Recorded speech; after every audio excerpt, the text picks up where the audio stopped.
घर में फ्री रहता था तो सुबह सुबह मेरी आदत होती थी, मेरी हैबिट थी ये कि मैं स्टीरियो लेके मैं छत पे चला जाता था और इतनी इतनी ज़ोर की आवाज़ से मैं सॉन्ग्स वगैरह प्ले करता था। जब तक 3-4 पड़ोसी साथ में सुन ना लें मेरे सॉन्ग्स को, मुझे चैन नहीं आता था। तो इस बात को मेरे अंकल नोट कर रहे थे, तो उन्होंने मेरे पापा से बात की, कहते कि ये विक्की घर में अकेला ही रहता है, चलो इसको मेरे साथ भेज दो आप नैरोबी, इसके लिए थोड़ा बहुत काम है मेरे लिए, मेरे पास इसके लिए थोड़ा काम है। तो पापा ने मुझे कहा, कहते हैं कि तुम घर में तो फ्री हो, चले जाओ नैरोबी, घूम फिर आओ।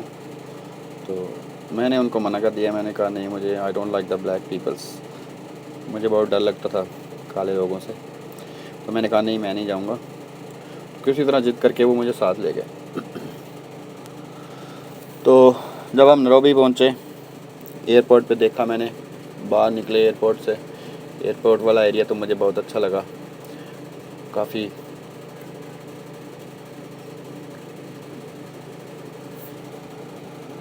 काफ़ी कुछ था देखने के लिए। तो जैसे ही बाहर निकले, सिटी से बाहर निकले, मेन सिटी नैरोबी है ना, तो मेन सिटी से बाहर निकले तो बाकी मुझे वैसे ही लगा जैसे इंडिया में हमारे गांव वगैरह नहीं होते। तो मैंने कहा, अंकल से कहा, मैंने कहा मैं 1-2 दिन ठहरूंगा, चला जाऊंगा वापस। कहते तुम इसी चीज़ को शाम को देखना, तुम्हारा दिल नहीं करेगा कभी यहाँ से जाने के लिए। मैंने कहा अच्छा। तो वाकई जब मैं शाम को बाहर निकला तो काफ़ी अच्छा लगा मुझे। वहाँ के लोग बड़े हंसमुख थे।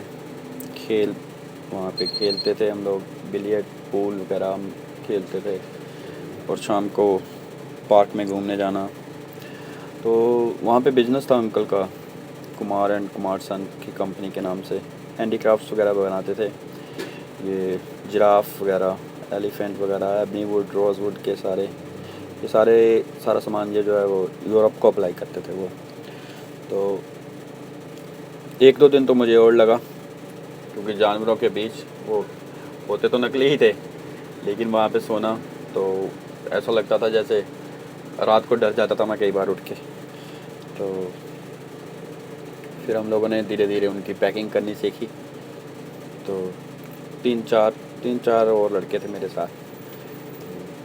तभी उन दिनों में एक लड़का आया इंडिया से, एक और लड़का आया था, वो एज एम्प्लॉय लेके आए थे अंकल। तो वो भी हमारे साथ रहने लगा। उसको पहले दिन हमने वो बिग हॉल होता है ना, बिग हॉल में उसको सुला दिया, वहाँ पे जिराफ, टाइगर्स। तो वो देख के पहले दिन तो वो घबरा गया, रात को उसको नींद नहीं आई, बार बार उठ के वो बाथरूम जाता था। अंकल कहते देख इसको, चेक कर क्या हुआ है इसको, ये खुद भी नहीं सो रहा और हमें भी नहीं सोने दे रहा। जब मैं गया बाहर देखा जाके उसको, तो वो बड़ा हैरान परेशान सा हो गया। उसने पहली बार देखे थे, वो इतने इतने बड़े बड़े जिराफ थे, ये तो डुप्लीकेट ही, लेकिन वो बनाए हुए थे ऐसे एबनी वुड के और रोज़ वुड के सारे, एंड वो चारों तरफ थे उसके बेड के ऊपर। तो कहता भाई मैं यहाँ पे नहीं सोऊंगा। मैंने कहा कोई बात नहीं, तो ये 1-2 दिन में तुझे हैबिट हो जाएगी इनकी, तू मेरे बेडरूम में चला जा, वहाँ पे सो जा, मैं यहाँ पे सो जाता हूँ।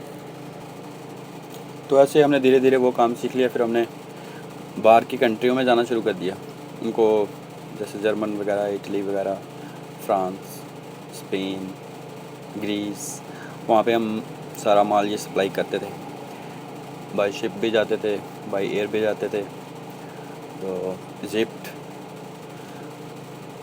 बहुत सारी और कंट्रीज़ थी, लोकल में भी काफ़ी अफ्रीका के लोकल सिटीज़ जो थे बड़े बड़े, वहाँ पे भी हम ये माल सप्लाई करते थे। तो हमने अंकल से कहा एक बार कि अब हमने काफ़ी कुछ सीख लिया, अब हमें कुछ घूमने फिरने के लिए भी बताओ कोई अच्छी जगह। तो अंकल ने कहा तुम ऐसा करो, तुम लोग दार एस सलाम घुमाओ, तंजानिया की कैपिटल। कहते हैं अच्छी जगह है, वहाँ पे बीचेस वगैरह भी हैं और अच्छा लगेगा तुम्हें। तो हम 4-5 लड़के थे, हमारा ग्रुप बन गया, हम लोग चले गए तंजानिया बाय बस। काफ़ी फ़न किया। दार एस सलाम में जब हम पहुँचे मेन सिटी में, तो वहाँ पे एक गुरुद्वारा देखा हमने। शाम को हम वहाँ पे गए गुरुद्वारा घूमने के लिए। तो हमने वहाँ के कुछ बंदों से पूछा कि यहाँ पे देखने के लिए क्या क्या है। उन्होंने हमें बताया ये हैं। और रात को बोले यहाँ पे एक बियर बार है जहाँ पे बॉम्बे से लड़कियाँ आती हैं, डांस करती हैं और लड़के फन करते हैं ऐसे वैसे ना। तो लड़कों ने फैसला कर लिया, कहते हैं चलो ठीक है आज रात को बियर बार में चलेंगे। मैंने कहा ठीक है बियर बार चलेंगे। तो वहाँ पे गए। वहाँ पे लड़कियाँ डांस कर रही थी। वहाँ पे कुछ पाकिस्तानी भी थे, कुछ अपने वहाँ के अफ्रीकन लोकल भी थे। तो सारे फ़न कर रहे थे। तो एक दो पाकिस्तानी के साथ हमारा पंगा हो गया वहाँ पे। हमारी उनके साथ फ़ाइट हुई अच्छी।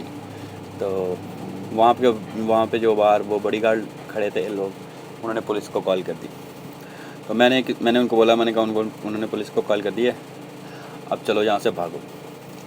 तो कहते नहीं हम यहीं पे रहेंगे। मैंने कहा नहीं, अब तुम लोगों ने ड्रिंक ज़्यादा कर ली है, चलो यहाँ से।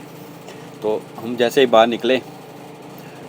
निकले सड़क पे, तो हमें एक लड़के ने पीछे, पाकिस्तानी से लड़का था वो, उसने हमें आवाज़ दी, कहते अब जाते कहाँ हो, पुलिस आ रही है 2 मिनट में। वो काफ़ी देर से वहाँ पे रह रहे थे। तो हम लोग वहाँ से भागे। हम भाग रहे थे। हम भागते भागते मेरे बाजू के पास से ऐसे लगा जैसे कोई प्लेन जो है ना, कोई जहाज़ जो है वो छू कर निकल गया। तो मैं बड़ा हैरान हुआ। तो मैंने कहा यार कोई चीज़ है जो हमारे पास से गुजर रही है, ये क्या है। तो हम भागते भागते हम बात कर रहे थे। कहता भागता रहा सीधा चल, पीछे मत देखना मुड़ के। तो मैंने कहा पीछे देख लो सालो। एक बार मुड़ के पीछे देखा तो पीछे हमारे पीछे वो अफ्रीकन वो जो होती है ना, वो क्या कहते हैं उनको, तीर कमान वाली पुलिस लग रही थी। वो हमारे पीछे भाग रहे थे सालों ने।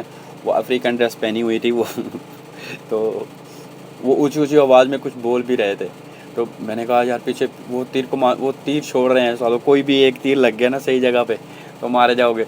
मैंने कहा यहीं पे लेट जाओ सड़क के ऊपर ही हम लोग वहाँ पे लेट गए। तो वो सबसे फ़नी सीन था वो, जब हम सारे लेटे हुए थे सड़क के ऊपर, तो वो अफ्रीकन आए हमारे चारों तरफ तीर कमान लेके चारों तरफ घूम रहे थे।